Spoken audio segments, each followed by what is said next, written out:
Video बहुत ज़रूरी है इसका। बादशाह का माना किसी मुल्क का सबसे बड़ा हाकिम जिसके लिए तख्तो ताज हो। थोड़ा जोर से जवाब दो। काफिला का माना सफर करने वालों की जमात। हमला करना किसी पर वार करना, हथियार चलाना। खा का माना पहाड़ के अंदर कोठरी जैसी खाली जगह। ताजिर का माना सौदागर, माल खरीदने और बेचने वाला। इत्तला का माना खबर। राजधानी का माना किसी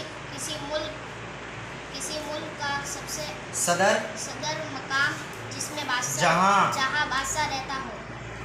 तिजारती काफिला का माना बिक्री का माल लेकर चलने वाले लोग। अड्डा का माना ठिकाना। नफीस का माना अच्छा। जहर क्यों मिलाया? क्योंकि उसकी नीयत बदल गई थी, उसके मन में लालच आ गया था। सोने की ईंटें क्यों धरी रह गई? क्योंकि तीनों ने लालच की वजह से एक दूसरे को मार डाला था।